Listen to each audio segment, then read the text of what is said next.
Welcome, my friends, to the Quay Radio Hour, your home for free and critical thinking, and I'm your host, Mike Williams.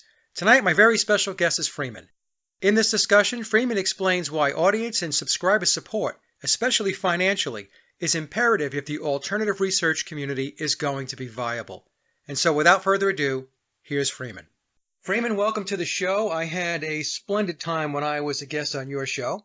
And then I saw a tweet from you, I guess a few days ago, maybe about a week ago, and more censorship, and you're being essentially removed from social media. And I think it's very important to talk about this. I received a strike for a show that I did with Ole Damagard.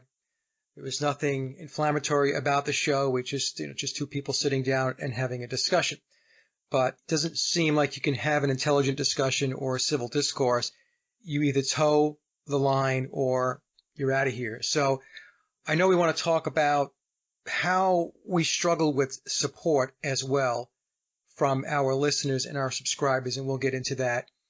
And of course, we're going to talk about censorship. But before we go there, as I mentioned before the show, you have been around a very long time and doing the work that you're doing. And I was thinking to myself, I listen to your shows going back years, and I'm thinking, I don't really know Freeman's history, his journey in life. How did he come to be Freeman? Yeah. And doing the work that he's doing today. So take us through that a little bit. Wow. Let's see. Well, I've always said if you wanted to find the smartest people in the school, look to detention. Right? And I think that kind of outlines me in a way, right? So now you know. Like, I spent my entire high school in detention.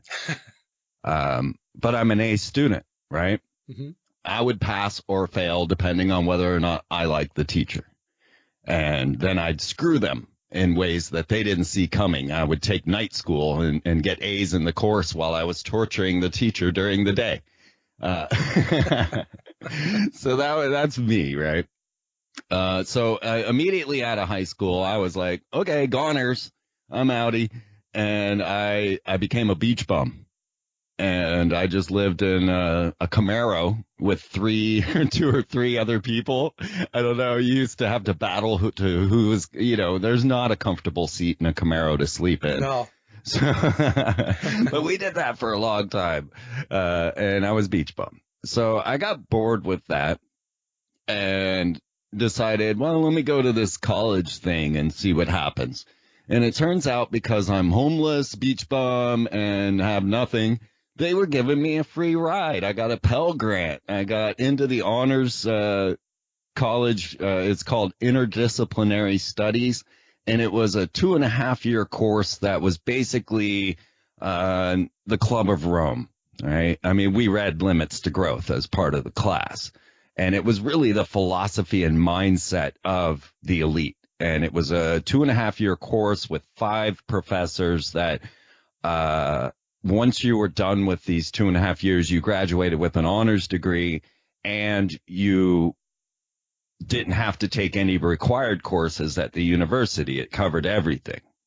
So it was a really amazing course. Wow, and I got trained in all of TRIT, thesis, restriction, illustration, thesis, all of that good stuff. I got trained very well in how to write these documents, how to present concepts. And I even gave my very first PowerPoint, which was done with VCR to VCR. And I had actually composed a video using 2 VCRs and splicing together a video behind me that ran along with my discussion of mise en scène. It was, for film class. And so I actually gave my very first PowerPoint as a VHS to VHS presentation on it was anyway. This was the levels that I was ready to push. You know what I mean? We didn't have computers. We didn't have PowerPoint. None of these things existed yet. Computers were punch card. We were just getting past the TRS-80 at this point. I think I had I don't even remember the hertz or megahertz or anything that was equivalent back then. But man, it has all changed so fast. So I said I was going to tell this story quickly. In this interdisciplinary studies, I ended up meeting this genius. And he was a long-haired hippie punk heavy metaler. I called him Alistair Morrison because he was Crowley meets Jim It was just like this guy was a wild, wild card. And he was the one that opened me up to secret societies and the word esoteric. Like, I remember asking him, like, well, actually, the whole class was like, esoteric, what does that mean? And he's like, well, it means you don't know what it means. And we all just kind of laughed at him, Yeah. we didn't know anything. So all of a sudden, I was open to this whole other world because he showed me the signs and symbols of Freemasonry, and I'm recognizing them all. And I'm like, what is this? Wait a minute. Now, I used to wear my dad's cufflinks with this symbol when I played Battlestar Galactica in the 70s. And he's like, well, your dad's a Freemason. Oh, I know he's not. Like, no way. No way. Not my dad. He's not part of this craziness. Go home. I'm in college. I'm a late college goer, so I'm 25. And I'm like, Dad, what's up here? Not only do I find out that my mom was married to some grand potentate of Freemasonry in Kaiserslautern or Berlin or somewhere, and my dad was raised by this Mason into the lodge to be master, and then he stole my mom from the other master and came to America. My mom was from Luxembourg, my dad from California, and they, all of a sudden there's like this whole other world in my world, and it didn't end there. My dad's suddenly like, well, I chased flying saucers for Project Blue Book. And how would I? You've never. And so, in my mind, I'm addled. I'm kind of lost. I'm like, trying to process. And I'm like, wait. Well, you mean flying saucers are real? This is all I could think to say. And he's like, of course they're real. It was my job to sit on a South Sea island with 4 radar dishes. And when the flying saucers fly over, it was my job to call them in. So he never mentioned this to you before? No. Then we get a letter from President Jimmy Carter. Wow. Right? Yeah. Yeah. And it turns out my dad and Jimmy were together on Killer One submarine back in the day. Wow. And I know none of this stuff. So what I've learned after all of this, once I started, okay, so that opened the door, right? So I had already, as a kid, I was the kid that Stephen King always writes about. I have the horror masks, I have the UFO books, I have all of Bigfoot and all the Time Warner things about weirdness and high strangeness. That was my life. I thought Akhenaten was a common term. I thought everybody knew who Akhenaten was, right? But like UFOs, Bigfoot, Atlantis, Bermuda Triangle, all that stuff as a kid, right? And what I've learned now after doing this for 25 years is that the people who really get into it, they all find out that their family's involved somehow. And it's I'm throwing it into genetic memory. Interesting. So now, do you have any brothers or sisters, or is it just you? I do have a sister and a half sister. Okay, were they in the know, or? Not at all. As a matter of fact, I got in a big fight with my cousin about Dad chasing flying saucers because she didn't believe in flying saucers. And unfortunately, and this is kind of bizarre and I don't know if believable, but it's true, I got the television show. So, we can get back to how I got there, but I got the television show and I'm thinking, oh my God, my first whistleblower interview needs to be my dad. Yeah. And so I scheduled this. This is 2004. I got the Freeman Perspective in Austin, Texas on ACTV. And before YouTube, before all of that, we had access television.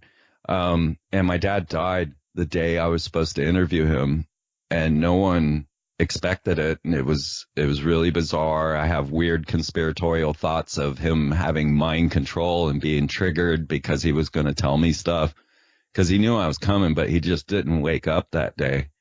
And no one expected that. It was really bizarre and kind of hard. And that's how I started the television show, I got $500 for my dad's death. And I bought a computer and I started making the Freeman Perspective. Wow. Okay. All right. Now, did your father ever share any information? That was it. That was it. So it was verbal. He didn't show you anything, pictures or any of that stuff? I have all of his stuff now. I got his apron and his gloves and his corn wine and oil rituals. I am the guy that the Masons say knows more about Masonry than Masons. I've been to every Grand Lodge across this globe, not every, but I've been to the majors.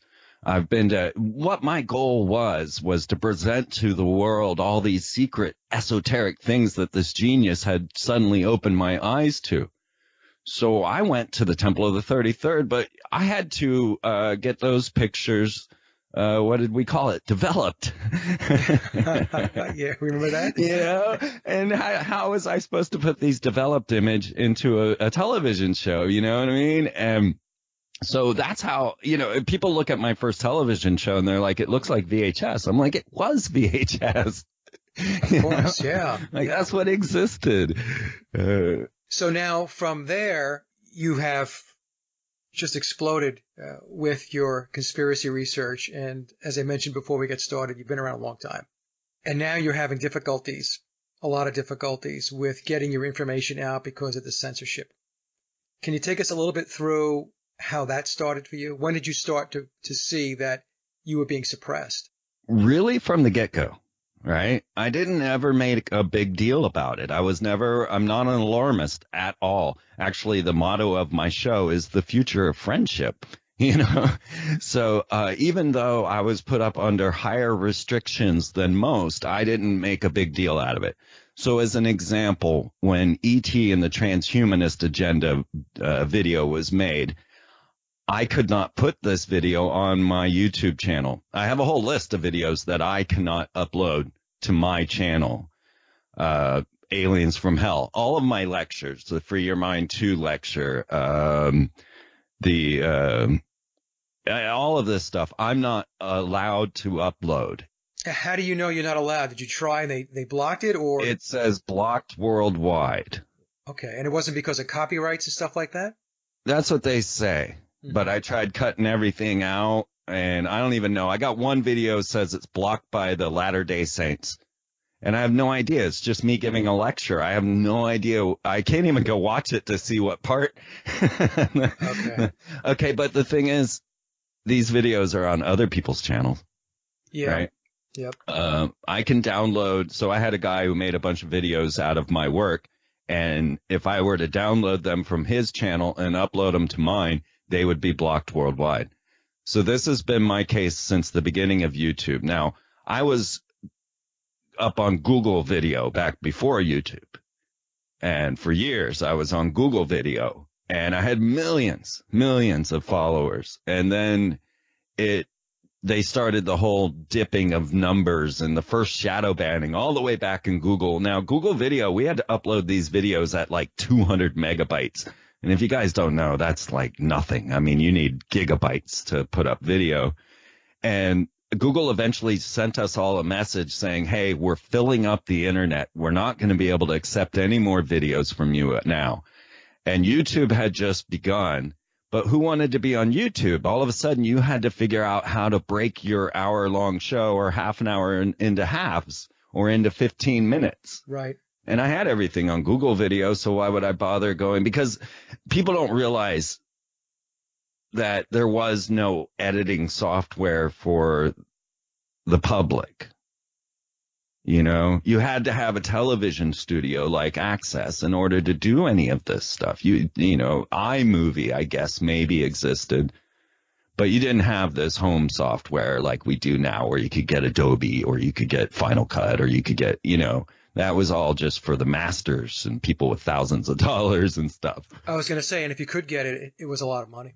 Yeah, and then getting a computer that would run it. I mean, I still have my computer from 2009. I mean, I've never made a paycheck at this, Mike, not once. I don't get paid to go on lecture stages. I don't get paid to go on shows. I've done over 1,000 hours of production, and I've never gotten paid for it. Yeah. And people need to realize that this is an occupation and it's a lot of work. So before we get to that, the censorship. So censored from the get-go. My videos were blocked in certain countries, like my very first video on corporate logos and their occult meanings, blocked in most nations. So those have all been blocked. Then they were all demonetized. Then I was banned from Facebook 9 times. Why? I mean, what could you have possibly put up there that Facebook would ban you? They want my identification. Oh, okay. And I won't give it to them. Okay.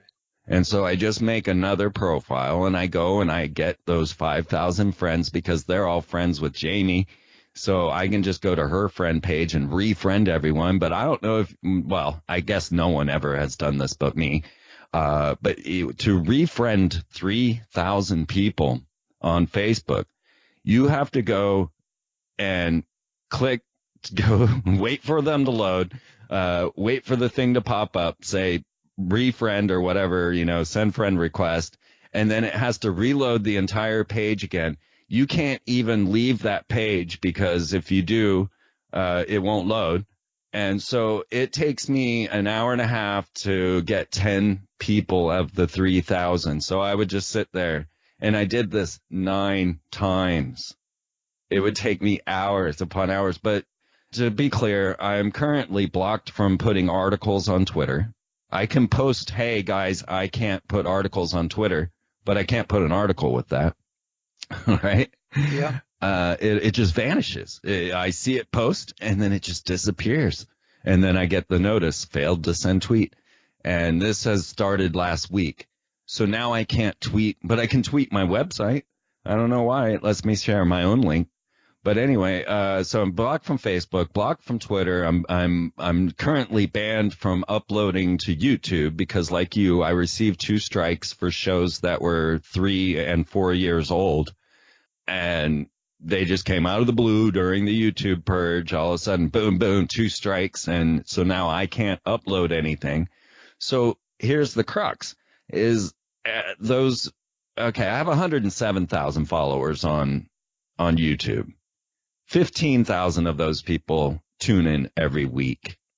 They right now are just thinking I quit, right? They think you walked away. I haven't uploaded a video in 2 weeks, since I got the ban, since I got the strikes. I can't upload. They will never know what happened. Why? Not because they can't, because they don't think to go to freemantv.com. They go to the main media source in their minds, which is YouTube, and anything outside of that doesn't exist. If you're not in the feed, you are invisible. Right. And even though these 15,000 people are ardent listeners, they are there every single week. I can see the stats on my website. I mean, it's actually going down. My numbers are actually dipping now, So here is a problem, right? And so the reason I fought to have 9 Facebook profiles and went through all that effort is it was the only way for people to realize that I had done something. And so not being able to put it in the Twitter feed, not being able to put it in the Facebook feed, not being able to put it in the YouTube feed, I now no longer exist. Even though my website has been there for 13 years, it's on every video. I take the effort to put the little iCard. You know what I mean? I put the end screen annotations on there. I put the image up there. I put the link in the description. It's there. It's right there. You're saying that your website statistics are either static or they're declining. Yes, exactly. Okay. Exactly. It's amazing. And, not to complain too much because the audience, but audience, guys, I mean, really, we need to realize that you're the sponsors for independent media. And I think what is really being missed right now, and I'm not even sure what the outcome of this is, but there's a power right now that we have that we've never had on the planet ever. One is to be able to communicate with the entire planet. I mean, that's astounding. But now we also have the ability for everyone on the entire planet to sponsor and support things. Now, you could never do this before. You always had to go through some institution, some charity, something. You could never give direct to the people that you really wanted to give to. And now with crowdfunding, crowdsourcing, we have this great ability to raise up the power that we want to see raised. And we need to realize that, okay, there were 6,000 people that listened every night when I was live on Oracle. And there's 15,000 that listen every week on YouTube. Imagine if those people had if we had developed an etiquette of tipping for this work, and you got one single dollar, even a month from, that's 21,000 people. That's $21,000 a month for a dollar. $1 a month. Yeah, the problem is that people want things for free, Freeman. I mean, this is what I've run up against is, here's an example. I have a Patreon page, and, I'm not outward with regard to contributions and donations. I look at it this way. If you think enough of the work, then, you might ante up something, because it takes work to do this work. It's work. It is work. It's a job. And on my Patreon page, this is almost embarrassing to say, I have 3 patrons, 3, totaling $11 a month. I'm with you on this, because what the audience needs to understand is that if you like this material, if you're learning from it and you're getting something from it, if you're awakening from it, then you really need to think about supporting the people who are doing the work. I was mentioning before we got started that Lift the Veil got their channel, or his channel, Nathan's channel, was pulled. And before it got pulled, he did another video where he was explaining, what was going on, that I guess, one more strike and he's out. And I was reading through the comments, and one of the comments, the guy says, why don't you go get a real job? Yeah. Okay, and that's something that we bump up against a lot. I mean, I don't really know what a real job is. Does that mean go work in Walmart, go work at the Home Depot, Applebee's? Sometimes I yearn for those kind of jobs. Sometimes I'm like, man, I should just go get a job, because this is so much thinking and it's very hard. And, people don't realize that you're on the stage. I mean, every week you must climb up on that stage, no matter how you feel. And, I might be having a bad day. I still have to get up on that stage, and it is a stage. You know what I mean? You feel there's 21,000 people listening to you, 60,000 by the time it makes its course. Right. And I've never worked harder in my life. I almost am envious, like I'm saying, I think a lot of times maybe I should just go get a job and it'd be so much easier. Yeah, well, yeah, you can get another job and you won't have to do all this. But the thing is, this is a passion. And, but it's what I'm meant to do. Yeah, it's what you're meant to do. And not only is it what you're meant to do and it's a passion, you're bringing information, very valuable information to the masses. You're educating them. It's knowledge, and that knowledge gets turned into wisdom, right? And hopefully people can take that and run with it, and they can make their lives a whole lot better. Just having this information and starting to understand that they're being deceived in this world, that there's very little truth other than the people that are trying to bring it to them, like yourself. Let me throw a comment in on what you were saying about your Patreon and that people want things for free. What I have found is that it's too much effort. I've run a number of campaigns. Well, let me share some of my 13 years of experience of being a podcaster. Okay. Because there's a really interesting phenomenon going on that I don't think people really are aware of, and it's them doing it. So I started that television show, and of course, people don't know it takes 4 months of work to create a half an hour of television. So when you see my first season, I've actually already been working for a year before you even see it. And, there's no time once you start the season and once you're under every week, to have 4 months to create. One of the reasons most of the podcasters that I know and the videographers and the people making this stuff are living in sheds, they're the ones who actually have the time to do this.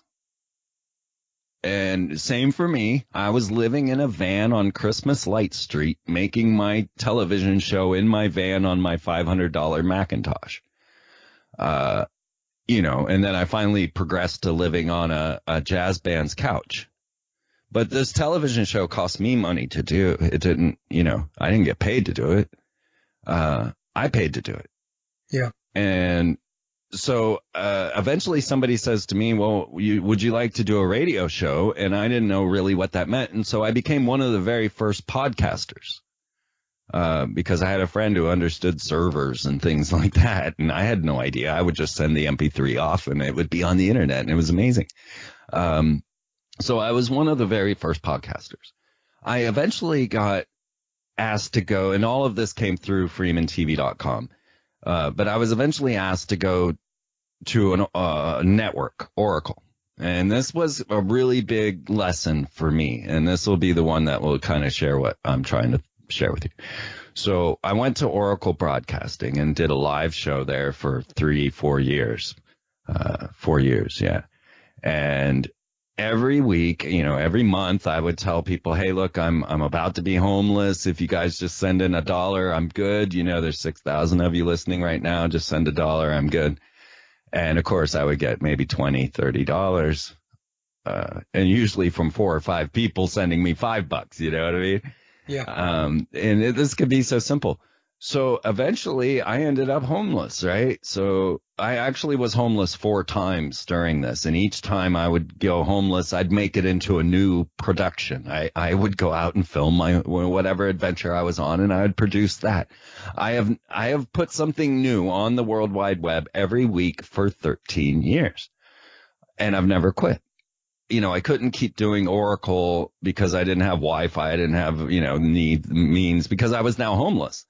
But what I did is I started a crowdfunding campaign, and I said, well, if 200 people gave me $29, I could buy a school bus and tour the United States for 2012 and show you everything. I'll be the Woody Harrelson of 2012. I will broadcast. I'll go get MiFi. I'll Wi-Fi this stuff all to you. And I did that. And now here's the thing. Okay. So when I'm asking for $1 to be not homeless, no dollars came. When I asked 200 people if they could give, and this was just anyone on the air, same as me asking for the $1, if I had 200 people, I could buy a school bus. Boom, I had a school bus. And so all of a sudden I had a school bus, and I'm like, oh my God, I actually have to do this, Now, we toured the entire country in a sacred spiral. But we did not intend this. We were literally just following emails. People would write me and say, hey, bring your school bus to my house. I'm like, okay. And so it ended up focusing us into a weird sacred spiral, starting at the exact dead center of the United States, which is Lawrence, Kansas, and spiraling all the way through the Northeast, down Florida, Texas, and all the way up to Washington. We just did this huge spiral. It turns out this entire spiral was the exact same spiral that the merry pranksters, Ken Kesey and the crew of the 60s, did in their magical school bus. But we had no idea. We actually ended up seeing the film, The Magic Trip, I think it's called, about the merry pranksters, which had just been produced in 2012. And we were going, oh my God, we were there. We were there. We were there. We were there. And we ended up reversing the 60s hippies trip without meaning to. Very interesting. Now, we went to strangers' houses over and over again, just fans of the show, whoever wrote us and said, hey, bring your bus. We did. Now, every single one of these people, every last one of them had never been to my website. Like, how does that happen?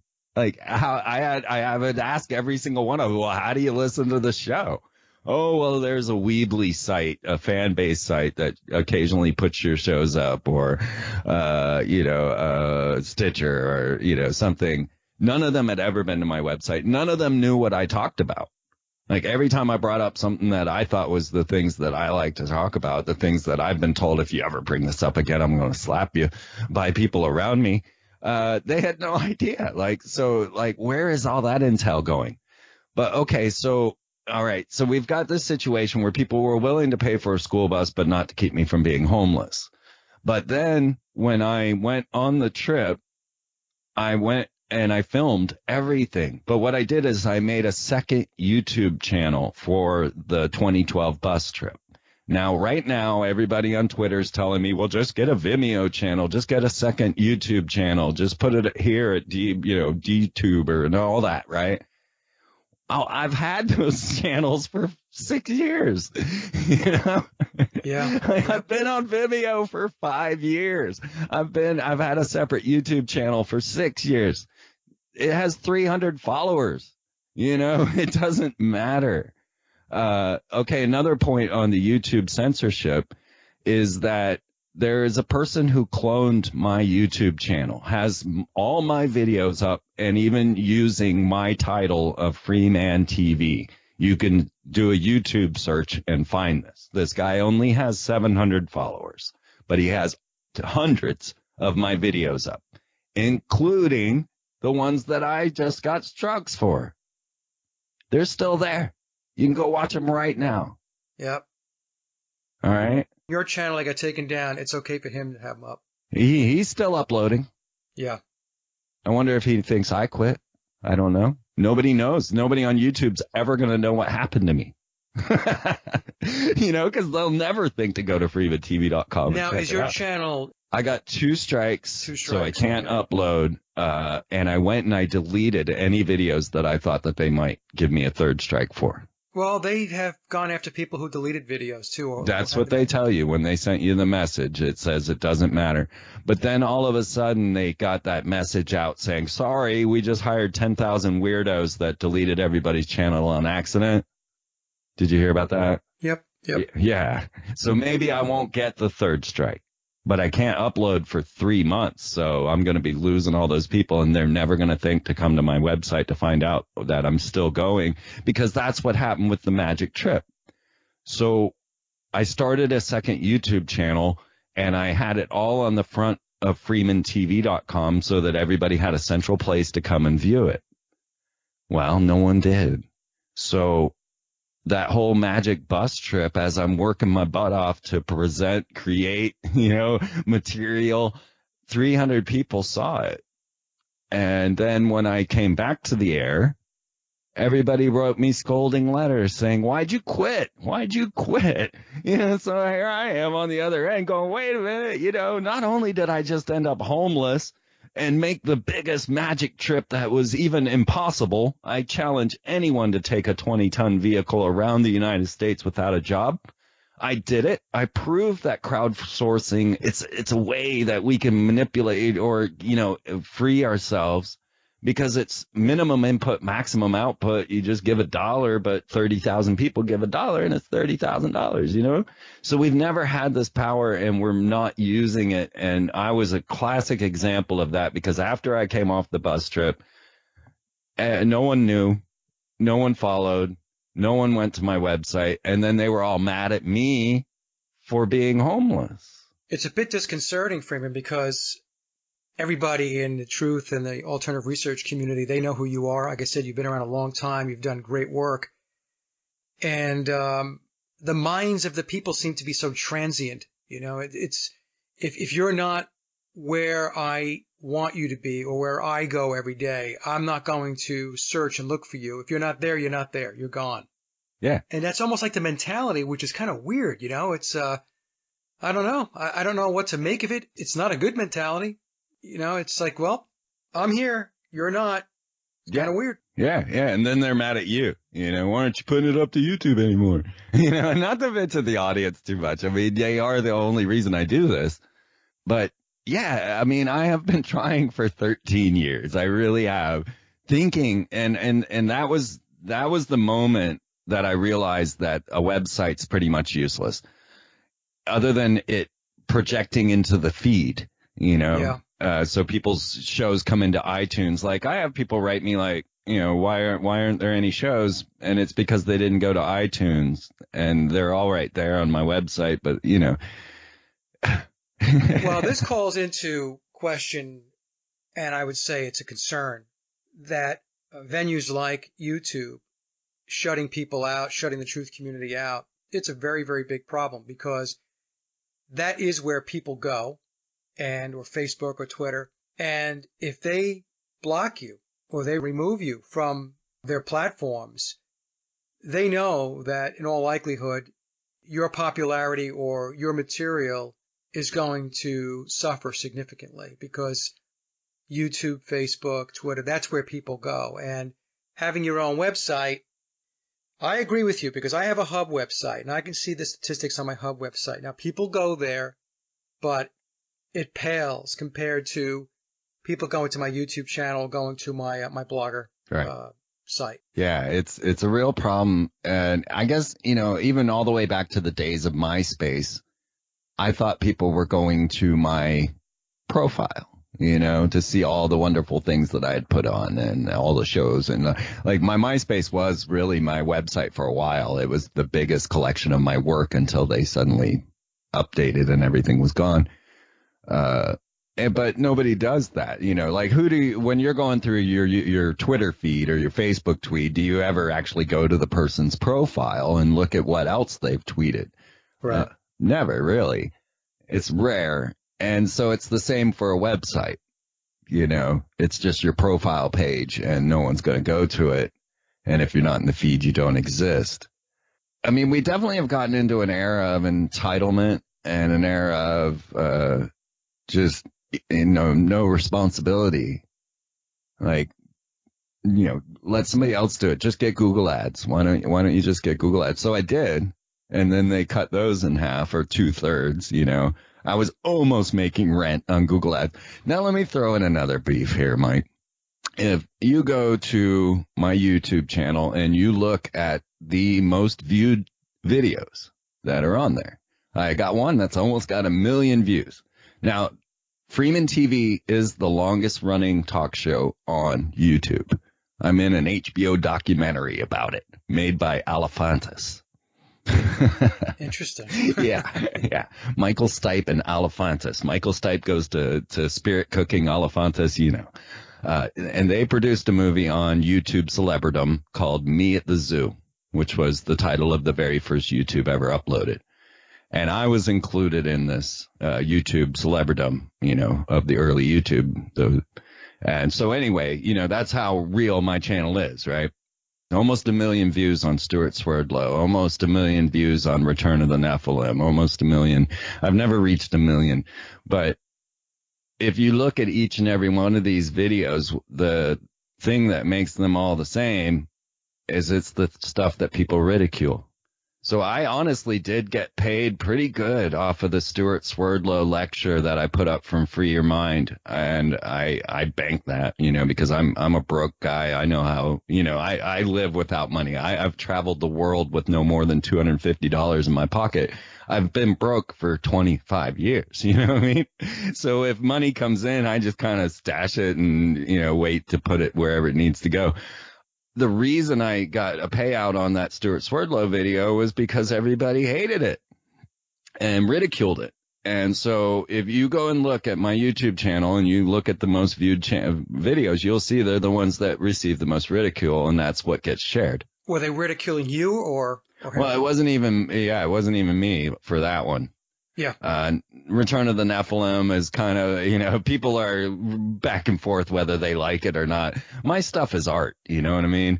But the Swerdlow interview, I don't think or the lecture that he gave at Free Your Mind, I haven't even really listened to, to be honest, because I'm friends with all these guys, and we talk. So anyway, but, clearly the people in support of things are not doing the effort that those are opposed to it are. You know what I mean?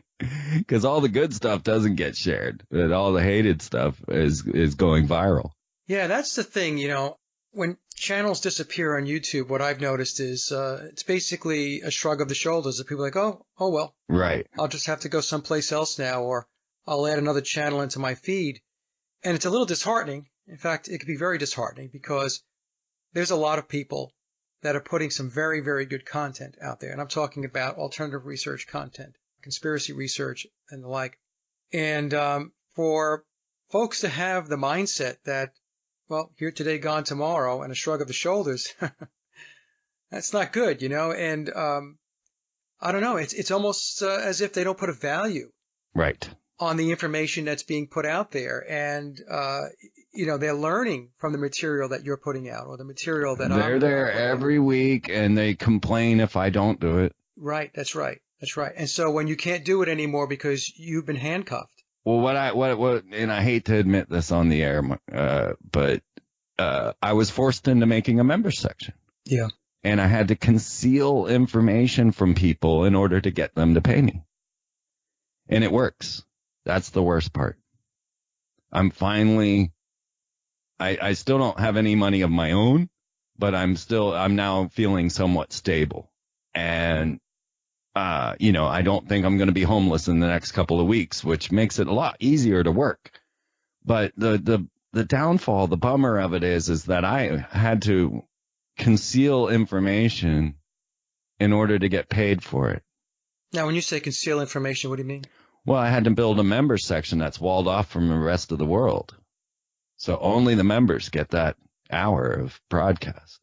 Oh, I see what you're saying. Okay. I thought you were talking about there's certain aspects of identity of that person that you had to. No, just conceal. I mean, it's hard work to hide stuff on the internet. It's not an easy thing. I had to learn a lot in order to hide half the show on the internet. It's not that easy. It took me months to sort that all out. And meanwhile, this was while my mom was dying and I was taking care of her. And she's been the only supporter of my efforts. She's the only one that paid half my rent every month to keep me on the air, My mom was the only thing that kept me going. And I kept promising her, I know there's a way for me to survive at this. I know there is. And it's already been 10 years, And she's just like, well, if you can do it, do it. And what really was a bummer was that she died before I got it done. I really wanted to show her that I was going to be okay. Yeah. But I got it done and I am okay now, but I'm a little hurt or just disappointed in that I had to conceal information to make it valuable. And I actually charge people more than $1, So it's like everybody could have given $1 and everything. I would be, I'd be out doing stuff. I'd be out if I was making $24,000 a month, I'd be out making some stuff, you know what I mean?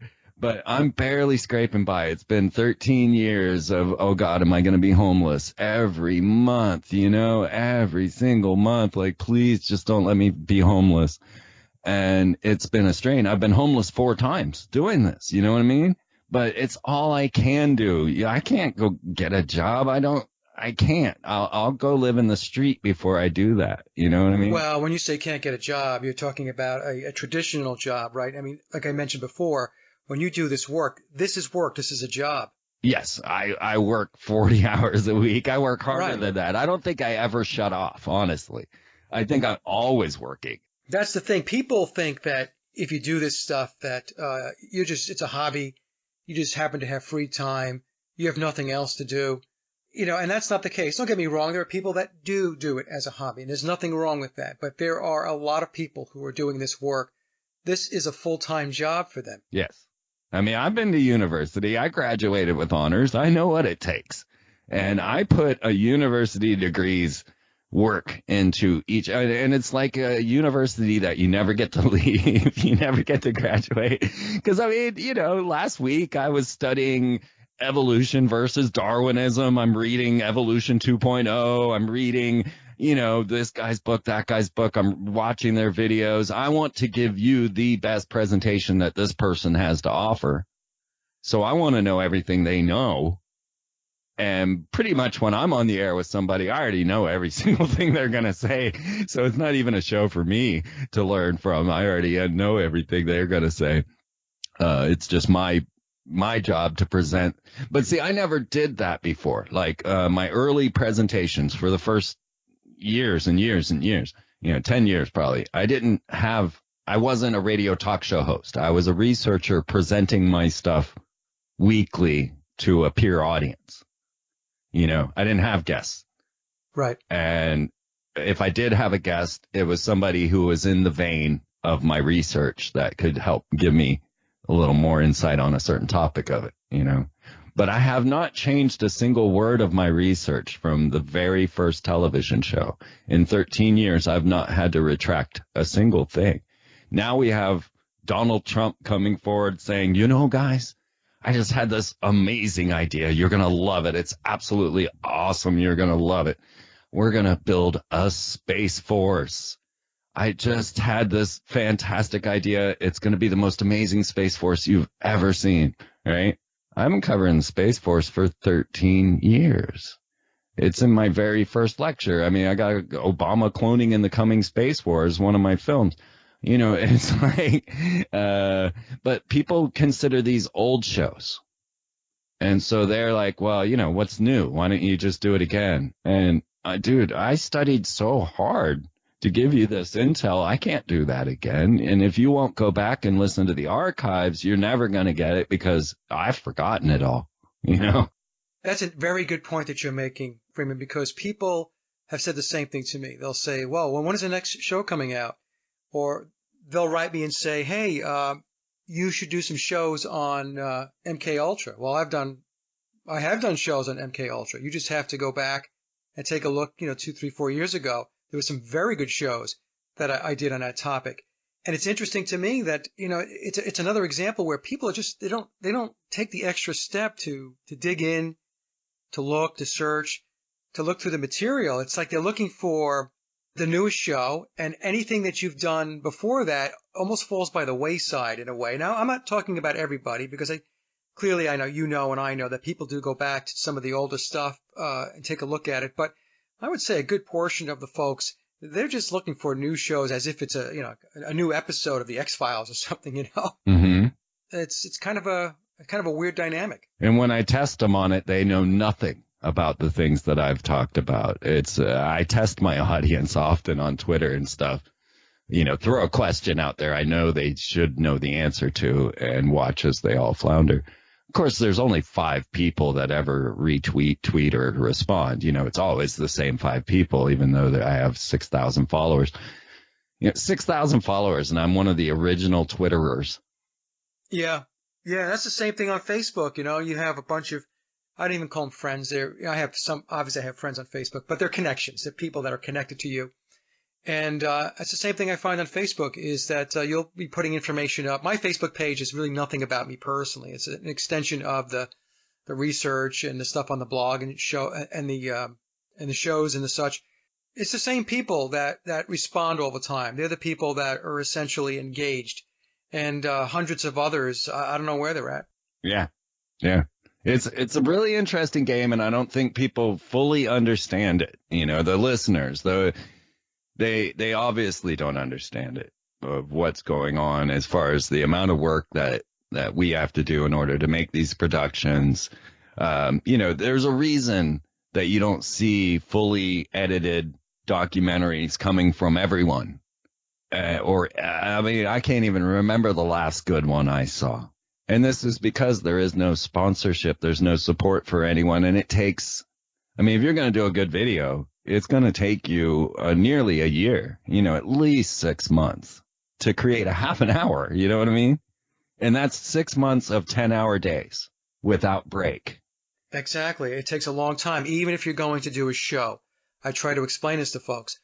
If I sit down to do a show and I do the editing and I have to add in, some slides and whatnot for the presentation, the slideshow. Yeah, even the simplest. That could take, even the simplest could take 5, 6, 7, 8 hours of just hunkering down and doing that's one show. And so when you're talking about a documentary, yes, you're talking about a very, very long time to do the edits and everything else that goes along with putting it together. It's like when I record a CD. That doesn't get banged out in a week. It takes months, if not a year, to pull it all together because you are trying to work it in with everything else you've got to do in life too because you do have other things you have to do. And I think that a lot of folks miss it. They don't understand that it really does take a lot of dedication and a lot of commitment to put this stuff together. Yeah. And I think that's a big piece of what's missing with the audience sometimes. They don't get it. Right. Another crowdfunding example, we were putting together Weird Stuff, our magazine, which there's never been anything like it, full color, Sandy Hook, everything's in there, and we put it on Kickstarter, and somebody had started a deck of cards on Kickstarter the same day. So I decided to keep those two and see how they ran together. We could not make the money that we were trying. We were asking for, I think, $10,000 to publish the book and couldn't do it. But that deck of cards went to 190 grand. And the guy had actually miscreated the cards and put the numbers on the wrong side. So when you fanned them out, you couldn't see any numbers. Yeah. But he got $190,000. Yeah. And, that to me kind of is like, well, because I went on a show every single day for the entire month or 2 months that we were on Kickstarter, to push it. And every day I did a show on other people's programs. And it didn't matter. It just, a deck of cards. I should have made a deck of cards. Why should I bother making, a book that changes the world, And even now, those books don't sell. I took my donate page off my website for 2 years. I mean, it was a useless page. The shop page, who cares if it's there? It's useless. It's absolutely useless. So do you think to yourself, Freeman, I'm sure you have these moments. Why am I doing this? I mean, maybe I could find something more productive to do with my time. Do you have those thoughts? Because I do. I just went through a major existential crisis. Everything I've done is useless. I'm just now coming back from it. I haven't been on the air for 2 years on other people's programs, maybe even longer. And, and I used to do these, I did 5 hours a week, which, doesn't sound like anything, guys, but man, every week and you're on the stage and you want to present something new to the people that listen to you all the time. And you want to present solid information. I mean, you cannot go and take anything from my work. Like everything I say is bona fide, verified, referenced, and I give you all the material to find out what I know. You know what I mean? Like, there's nothing I say that isn't solid. And that takes a lot of work. I'm like, I may sound like a genius on the air, but it takes a lot of work to be a genius. I got to go study everything. I want the dates to be correct. I want the names to be correct. I want to have a solid outline, Right. And it has to be credible. Yeah. Yep. But nobody was listening. And my guest appearance page, which is like hundreds of shows, it just sits there. And people tell me, well, I don't know how to work your website, and I'm like, it says read, listen, or watch. It's not that hard. That's too complicated. What do you want to do, I mean, can't you just have one big button on there or something, I do. I do. I put a big old button there as well. But I guess I'm being told now that I need to put a giant donate button because I guess the donate page is just too hard to find. I did do a dollar campaign 2 weeks, 3 weeks ago that actually kind of worked out the very first time. And I think maybe the mindset is changing because for 13 years I did these, hey, just give $1 and no one would. And this time it kind of worked. I mean, it wasn't like 20,000 people. It was like, 100 people, but that's the most response I've ever gotten from my, give $1 campaign, which I've been doing for 13 years. It's a conundrum, It is a conundrum. And let me tell you that you're not alone because, I have a lot of friends in the community. And when we talk one-on-one, sometimes on shows, but, many times when we're not on shows, we're just chit-chatting on Skype.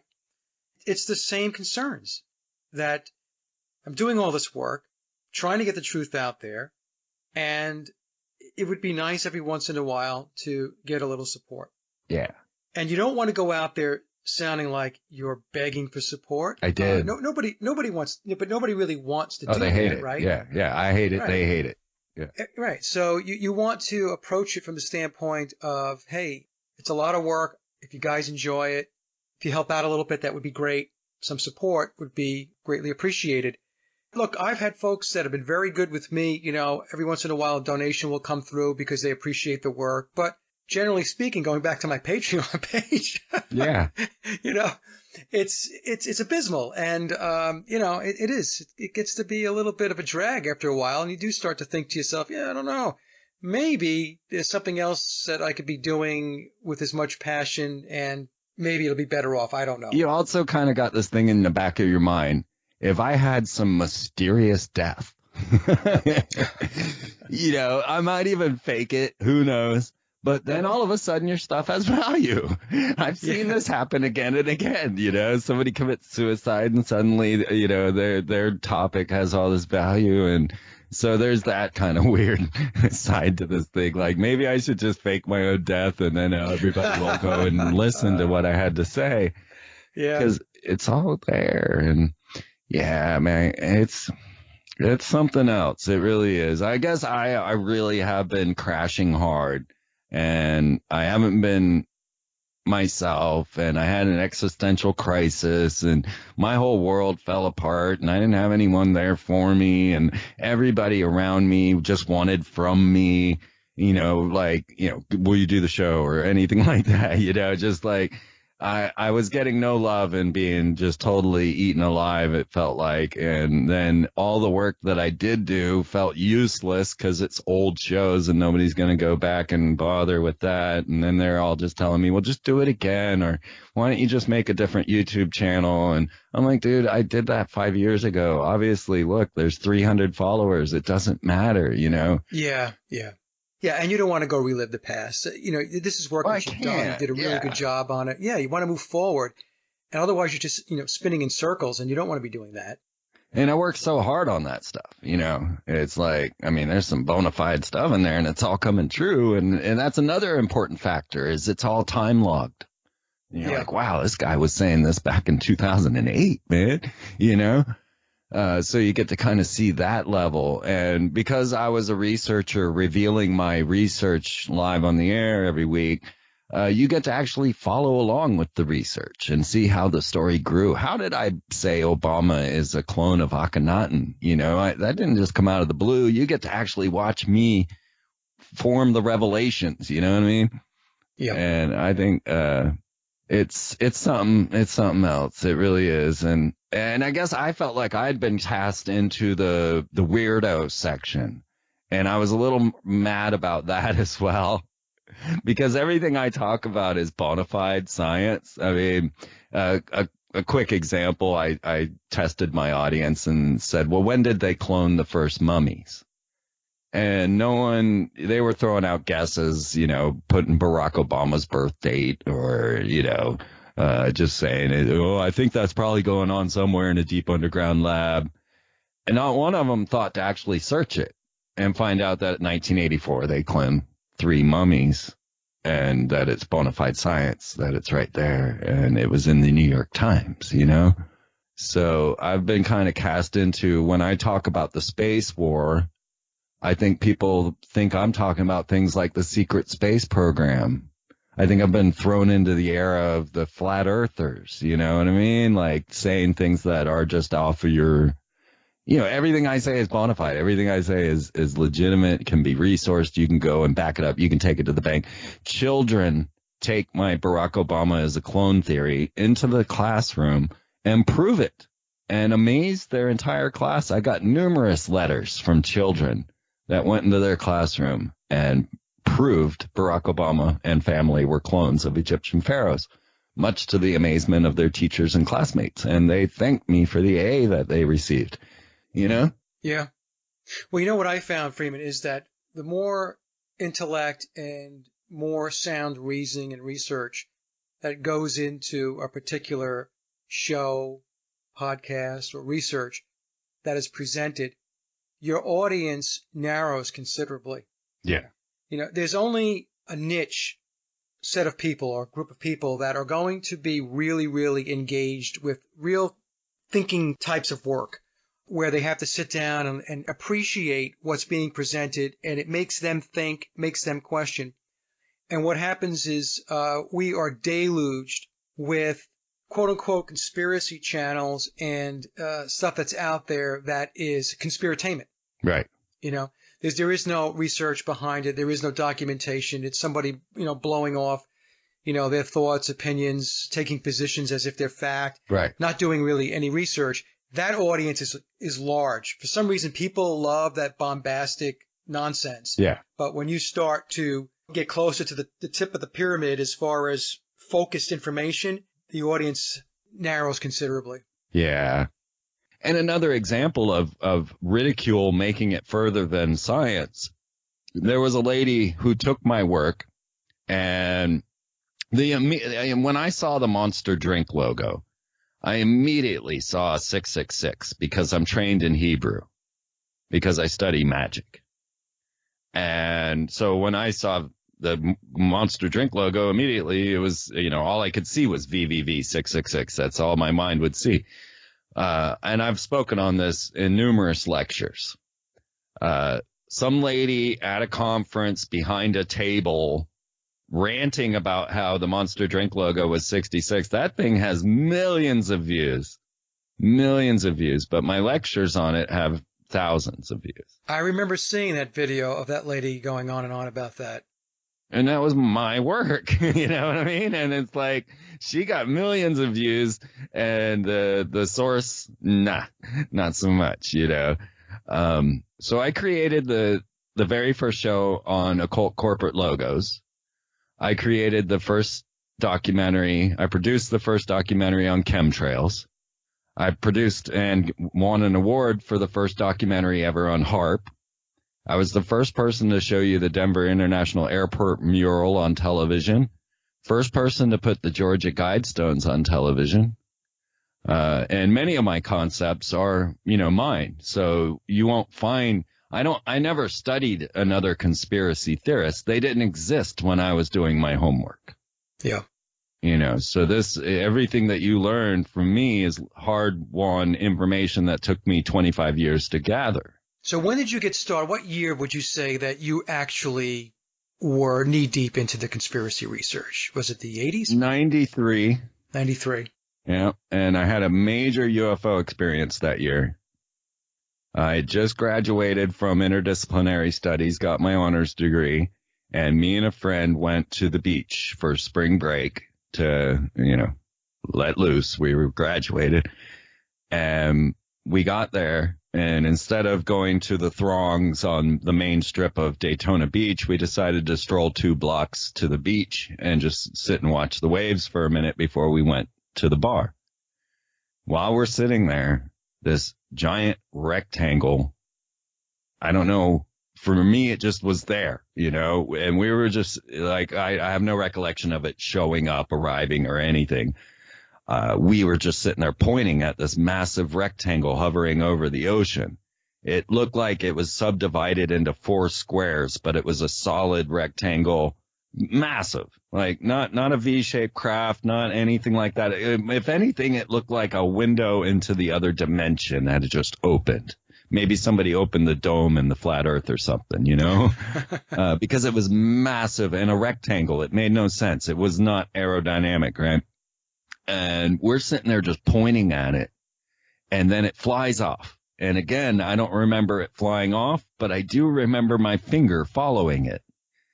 And we were like, oh my God, this was about 5 minutes, 10 minutes maybe. And we're like, oh my God, that was crazy. Let's go party. Let's go tell everyone what we saw. And we jump down off the lifeguard stand, go running the 2 blocks over to the main strip, and it's empty. There are no cars, no people, no nothing. And we're thinking Twilight Zone. We're freaking out. Like, we're thinking we're the last people on the planet. And I mean, it was a weird feeling to just not know, because there should have been tens of thousands of people, and there weren't. There was empty. We're walking down the middle of the street. Yeah. And it turns out it's the middle of the night. It was about 4 a.m. We had lost 5 hours of time. And although I don't tend to put these things together because I don't want to be thought of as this kind of person, I want to be thought of as an actual researcher, because I am. But from that moment on, I started predicting the future as if I had been shown something. Interesting. So you had definite missing time. Definitely. And the weird thing is the guy that was with me, he ended up living in every state that I ended up living in, and we didn't know it. To the point that he's living in South Carolina right now.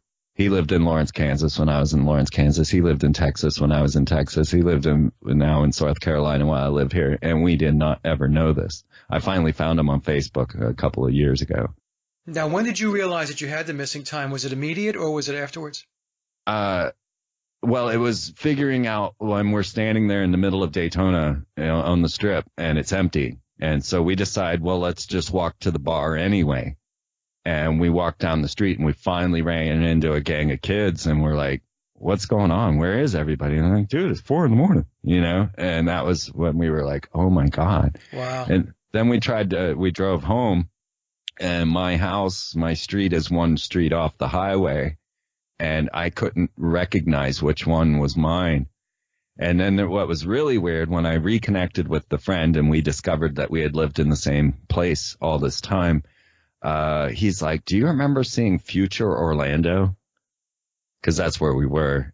And I don't. But at the same time, ever since then, I've been saying I was shown the future. So for him to say that was really like, oh, my God. Now, when you say you see the future or you can predict the future, how does that come to you? Well, it seems, for one, I've always said that I never went looking for any of this information. It came looking for me. I was a perfect vessel for it. I never went looking for the conspiracies. They just found me. It was crazy. But I was getting to this point where when I saw Bill Clinton go down, for the extramarital affair with Monica Lewinsky. Yeah. From that moment was a trigger moment. And I said, wait, I know what's going to happen from here on out. I said, they're going to force the next president into office. Then they're going to have a major terrorist attack. Well, I had reasons for everything. So it wasn't like I was just pulling this stuff out of the ether, but I wasn't ever wrong.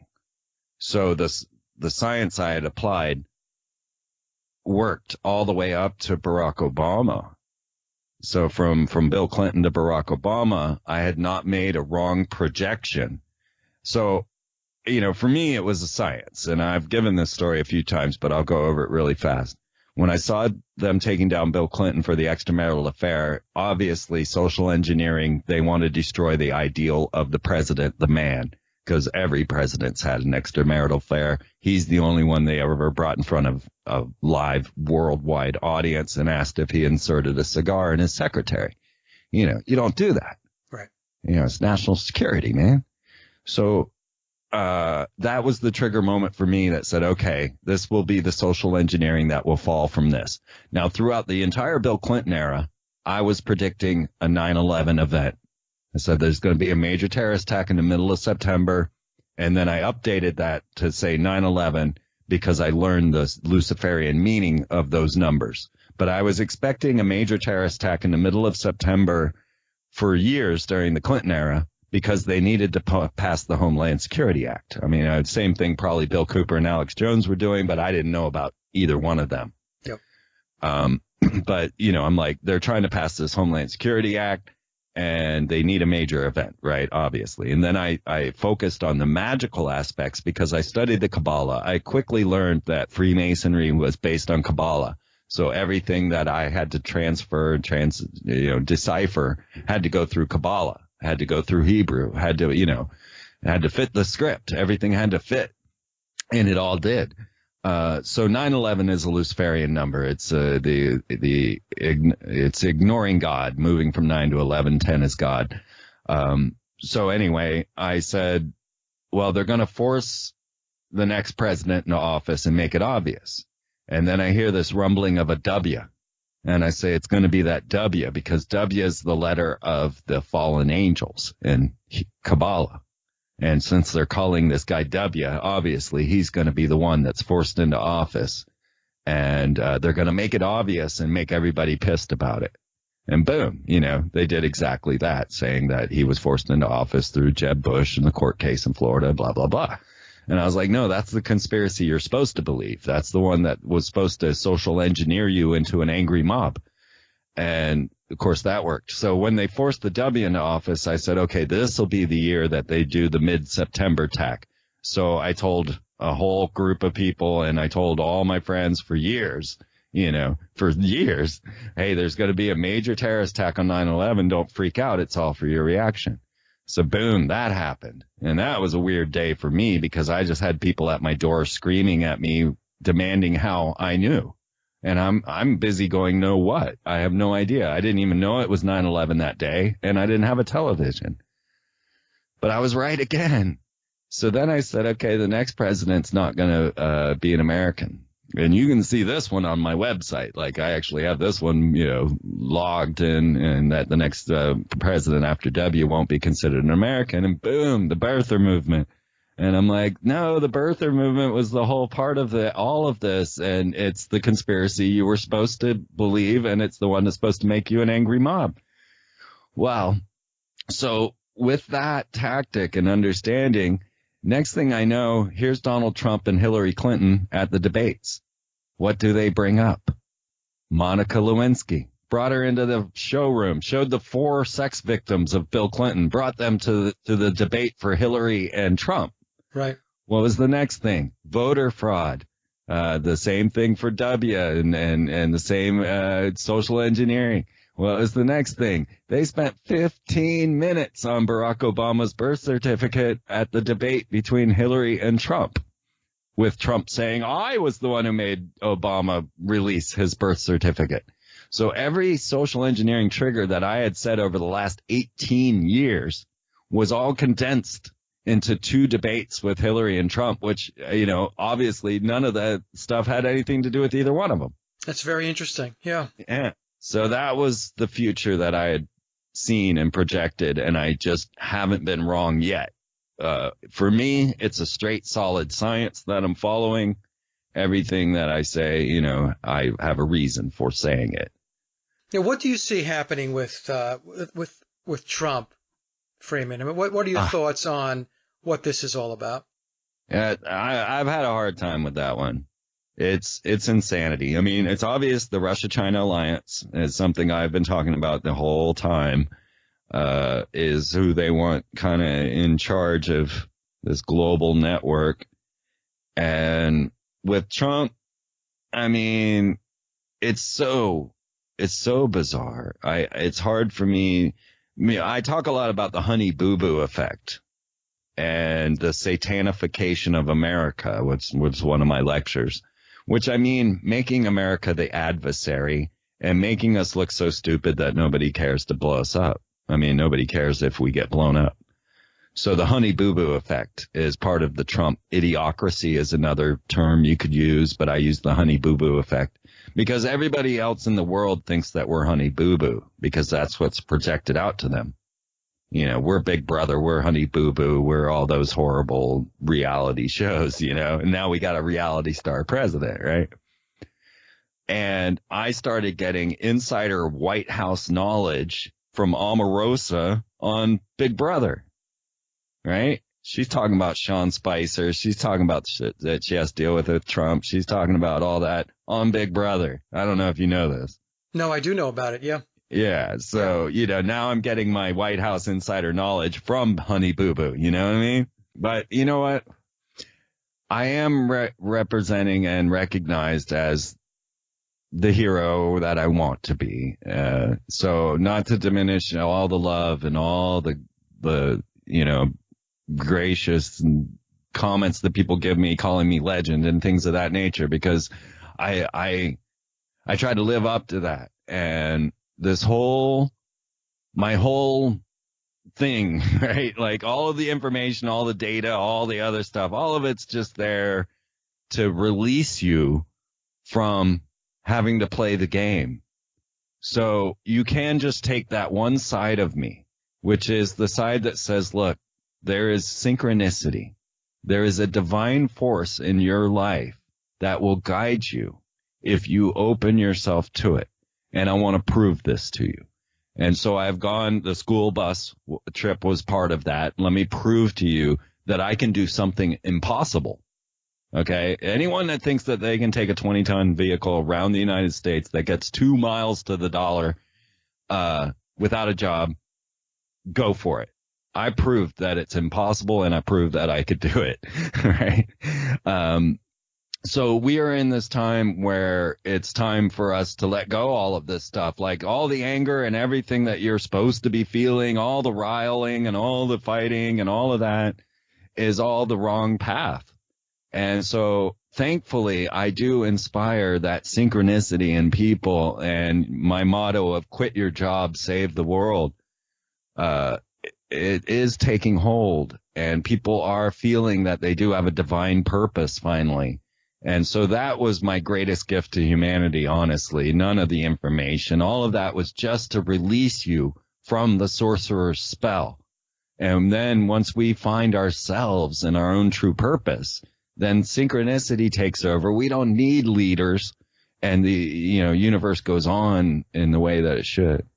Well, the spiritual aspect of it is the most important. And this is something that I try to get across to my audience as well. And the example that I used, Freeman, is that there are many people out doing yeoman's work, doing great work with regard to conspiracy and alternative research, but they don't focus on the spiritual aspect of it. So they're running with the football, and they believe the field is only 50 yards. So they can only run half the field. The other half of it, because they don't focus on the spiritual piece of it, they never get there. So they never get to the goal line. And that's why it's very important that people have to bring spirit back into their consciousness, into their lifestyle, and into their way of living. And so I'm a big proponent of that myself. And if you have been getting people to try to understand that, that is one of the most important lessons that people can understand. Absolutely. You need nothing else. Everything else is there just to release you from this spell. And, I always say, put your life in God's hands. Do it for a summer. Just see what happens. Just walk out your door and go. I used to do this every year. Yeah. And I would end up traveling the entire United States. I would just walk to a coffee shop. Next thing I know, there's somebody going somewhere, and I'm going with them. And everywhere along the way, some miracle would come along and take me to the next thing and the next thing and the next thing, until suddenly I found myself back at home for winter. And I'm like, oh my God, if everybody knew this was real. And I always recommend the Celestine Prophecies by James Redfield, because I was doing it before I read that book. It came out in 1996. I started my travels in 93. And when the Celestine Prophecies came out, I finally had a definition for what I was doing. And I was like, here, just follow these steps right here that James Redfield outlines. Now, I got to speak with James, and he says, well, all I did was, and his book was a phenomenon. I mean, you could not escape the Celestine Prophecies in 1996. It didn't matter where you went. Somebody was reading it. Someone was talking about it. I could stop random people and say, what insight are you on? And they'd always tell me, well, I'm kind of stuck on the third. I'm like, yeah, the third requires a little imagination. But it was so astounding. I mean, at points I was using the insights of the Celestine Prophecies, and I would go over to people and say, hey, I'm practicing the insights of the Celestine Prophecies, and I felt the need to speak to you because, that's what it says to do. And they said, oh, you're the one we're waiting for, and gave me all this data and knowledge and stuff that I needed. And it's really a bizarre thing when you actually test it out and get out there and do it.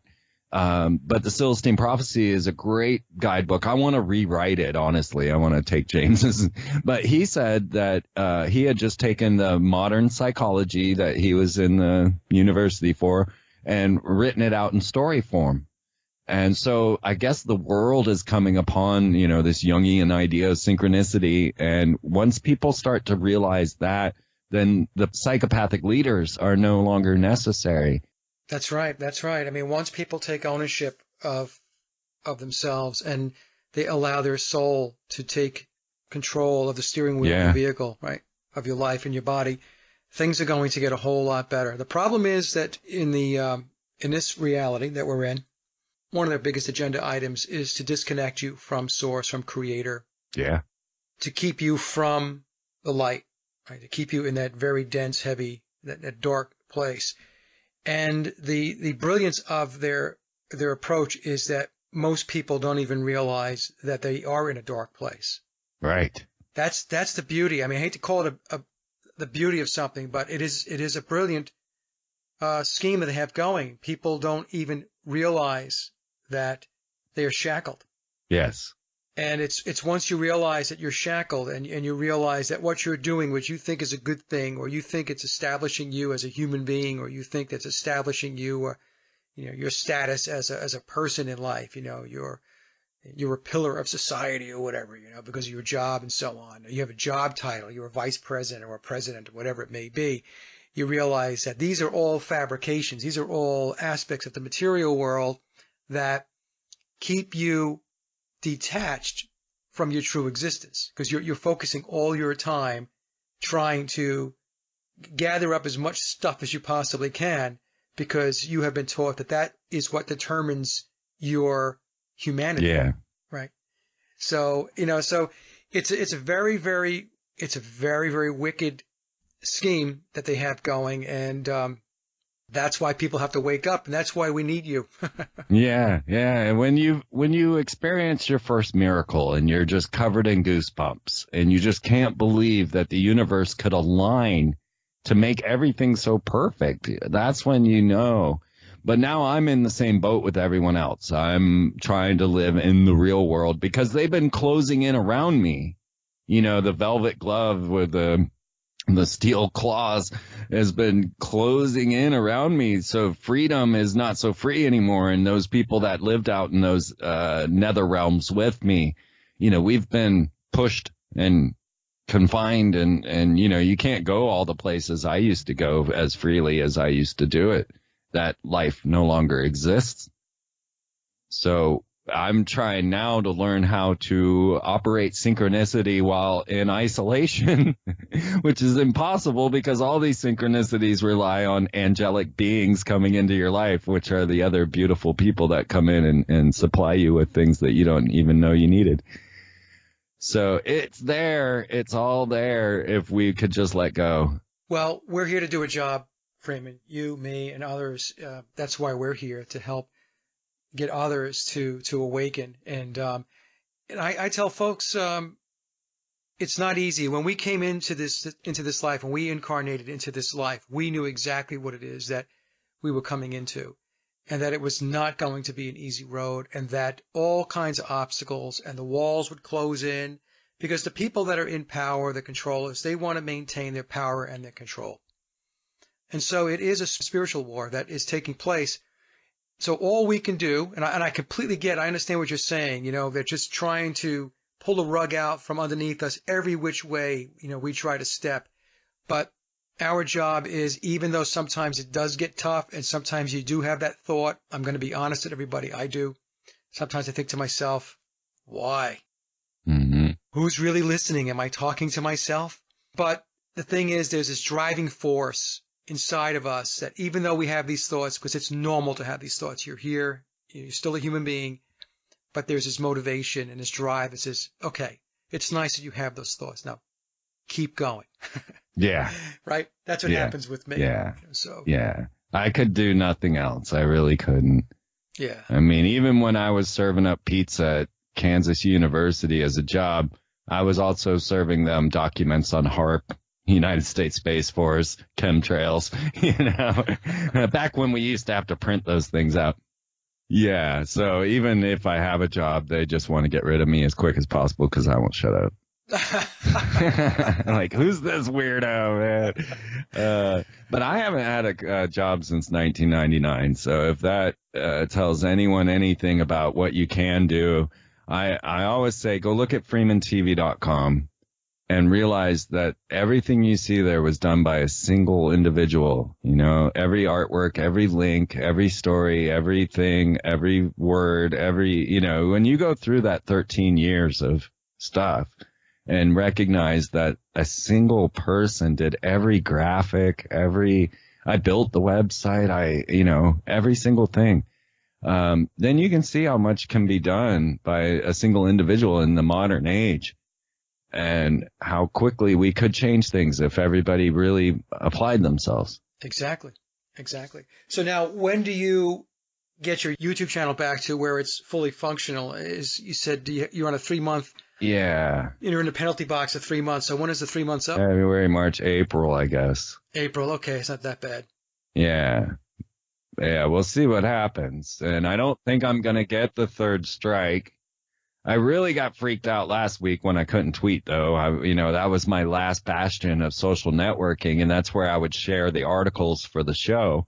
And now I can't do that. I'm not. What's the reasoning that they gave for you not to be able to tweet? They didn't. It just happened that I went and looked at my profile because I use my profile on Twitter to go through the news stories when I'm doing the show. Yeah. And I went looking for the articles that I had tweeted, and none of them were there. And then I started watching, and I tweeted, and I literally watched it post and vanish. I mean, it vanishes right before my eyes. It takes a couple of seconds for it to actually disappear. It's really bizarre. So I no explanation from them. You know, somebody said, well, why don't you contact Twitter? And I'm like, who's Twitter? You know, who's YouTube? Who's Google? You know, I can't contact these people. There's no, you know, they're just, yeah. Well, that's the thing, right? So that's a good point to bring up, because I've been asked the same thing. People said when I got my strike for the show I did with Oli, they said, well, Mike, we will contact YouTube. We will write to them. Who do we write to? I'm like, who do you write to? I don't know. It's just beyond what you're seeing on the screen. It's just a big shadowy organization. There is nobody to write to. Yeah. You know?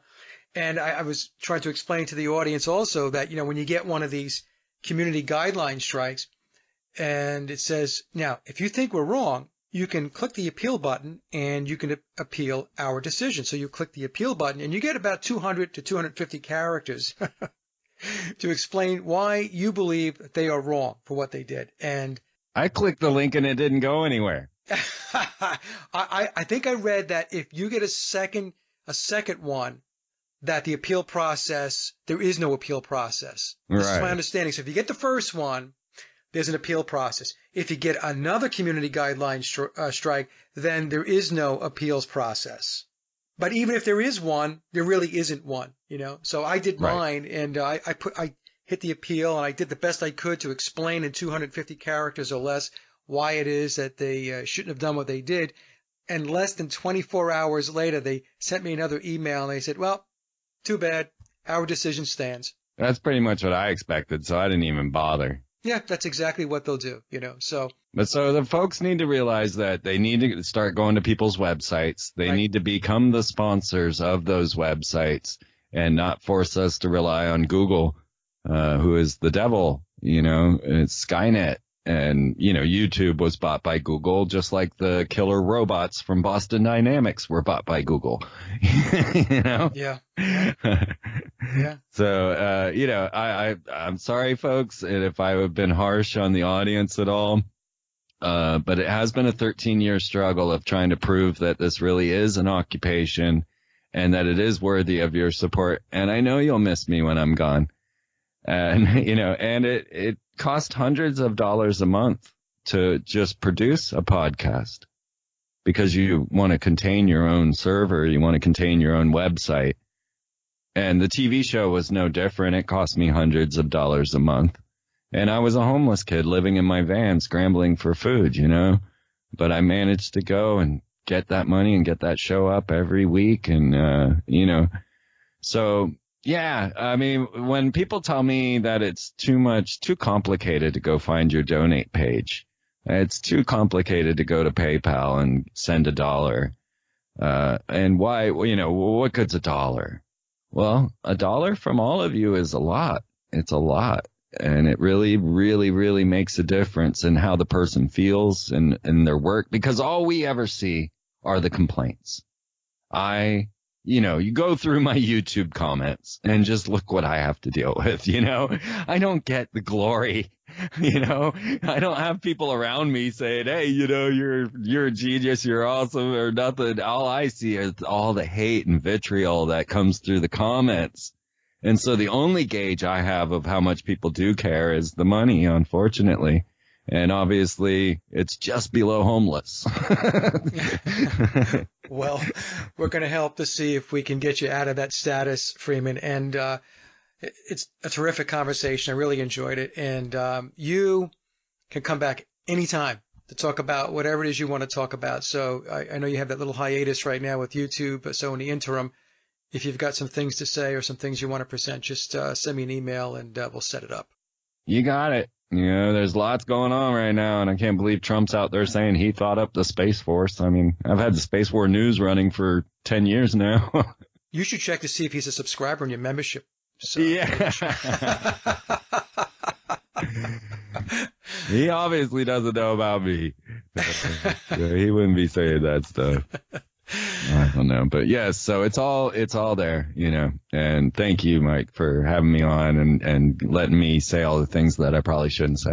Don't worry about it. Look, these things have to be said. These are things that are on your mind, on all of our minds that do this work. So there's nothing wrong with saying what we need to say. Just if it's truth, sometimes, we have to say things too. We have to put it out there. So let's figure out a podcaster retirement. Yeah. Yeah. I mean, I've been saying, don't let me go out the John D. Nikola Tesla of the 21st century, having discovered new worlds and ending up a penniless ditch digger, Yeah. Thank you. And it's coming around. I feel it is. I really do. It may have taken 20 years, but, it's coming. Well, you do great work. So thank you so much again, Freeman. It's been an absolute pleasure. And that concludes another Sage of Quay interview, and I hope you enjoyed the discussion as much as I did. Links to my guests' websites and social media are listed in the show notes below. And as always, I'd like to thank everyone for listening and visiting the blog. You can get to the blog by typing in sageofquayradio.blogspot.com or simply head over to our hub website at sageofquay.com. Also, if you get a moment, please visit laboroflovemusic.com to listen to my album, Leaving Dystopia. And remember, live in truth and always serve creation. It's really that simple. See everyone next week. Be safe, enjoy, and God bless.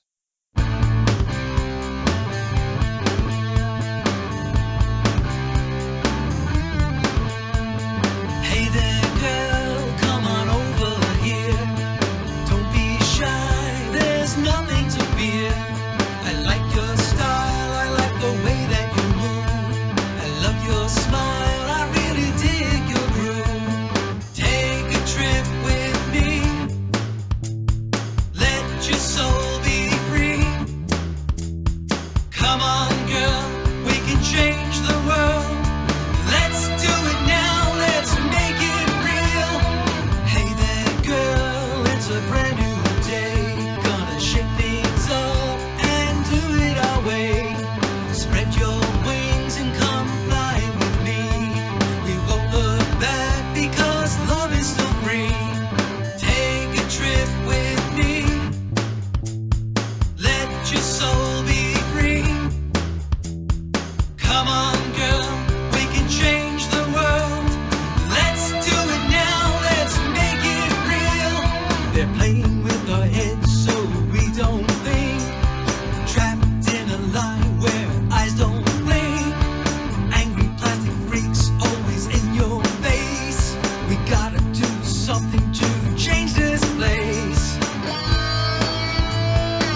love is still free.